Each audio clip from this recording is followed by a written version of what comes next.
ਦਾ ਸ਼ੇਰ ਖਾਨ ਦਾ ਸਪੁੱਤਰ ਸੀ ਔਰ ਉਹਨਾਂ ਬਾਰ-ਬਾਰ ਆਪਣੀ ਇਸ ਜੰਮਣ ਭੋਂ ਨੂੰ ਯਾਦ ਵੀ ਕੀਤਾ।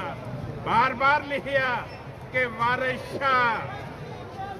ਸ਼ਾਹ ਇਸ ਧਰਤੀ ਦਾ ਉਹ ਸਿਤਾਰਾ ਹੈ ਜਿਹਨੇ ਪੂਰੀ ਦੁਨੀਆ ਉੱਤੇ ਆਪਣਾ ਪੰਜਾਬੀ ਦਾ ਵੀ ਨਾਂ ਰੋਸ਼ਨ ਕੀਤਾ ਔਰ ਪੰਜਾਬੀ ਅਦਬ ਦਾ ਵੀ ਨਾਂ ਰੋਸ਼ਨ ਕੀਤਾ।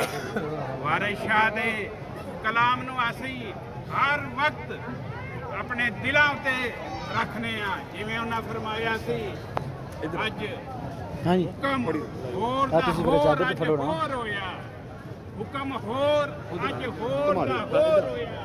ਤੇ ਉਸ ਮੁਬਾਰਕ ਤੇ ਅਸੀਂ ਖੜੇ ਹਾਂ ਜਨਾਬ ਇਲਿਆਸ ਘੁੰਮਣ ਸਾਹਿਬ ਦੀ ਅਗਵਾਈ ਦੇ ਵਿੱਚ। ਇਹਨਾਂ ਦੇ ਨਾਲ ਕਾਫਲੇ ਦੀ ਸ਼ਕਲ 'ਚ ਅਸੀਂ ਆਏ। ਨਵਾਜ਼ ਬਿੱਲੂ ਸਾਹਿਬ ਨੇ ਸਾਡੇ ਨਾਲ, ਗੁਜਰਾਂਵਾਲਾ ਤੋਂ ਡਾਕਟਰ ਅਨਵਾਰ ਇਜਾਜ਼ ਸਾਹਿਬ, ਪ੍ਰੋਫੈਸਰ ਅਕਰਮ ਸਈਦ ਸਾਹਿਬ ਤੇ ਮੈਂ ਤੁਹਾਡਾ ਆਪਣਾ ਇਜ਼ਹਾਰ ਅਹਿਮਦ ਗੁਲਜ਼ਾਰ ਫੈਸਲਾਬਾਦ ਤੋਂ ਜਨਾਬ।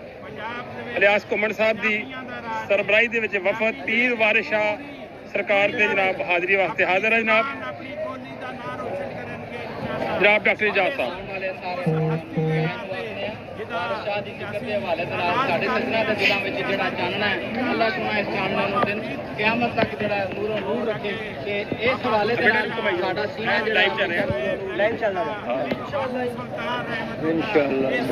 ਵਾਰਿਸ ਦੀ ਜਦੋਂ ਤੱਕ ਪੰਜਾਬੀ ਜ਼ੁਬਾਨ ਨੂੰ ਅਦਬ ਦਿੰਦਾ ਹੈ, ਪੰਜਾਬ ਦਿੰਦਾ ਹੈ, ਵਾਰਿਸ ਸ਼ਹੀਦ ਦਿੰਦਾ ਹੈ। ਇਨਸ਼ਾਅੱਲਾ ਵਾਰਿਸ ਦਾ ਪੈਗਾਮ ਜਿਹੜਾ ਪੂਰੀ ਦੁਨੀਆ ਤੱਕ ਪਹੁੰਚਾਉਣ ਲਈ ਪੰਜਾਬੀ ਜਿਹੜੇ ਨੇ ਆਪਣੇ ਹਿੱਸੇ ਦਾ ਭਰਵਾਂ ਕਿਰਦਾਰ ਅਦਾ ਕਰਦੇ ਰਹਿਣਗੇ। ਔਰ ਅਸੀਂ ਇਲਿਆਸ ਘੁੰਮਣ ਦੀ ਅਗਵਾਈ ਦੇ ਹਮੇਸ਼ਾ ਪੰਜਾਬੀ ਜ਼ੁਬਾਨ ਨੂੰ ਅਦਬ ਦੀ ਖਿਦਮਤ ਲਈ ਆਪਣਾ ਝੰਡਾ ਉੱਚਾ ਕਰਕੇ ਰੱਖਾਂਗੇ ਇਨਸ਼ਾਅੱਲਾ।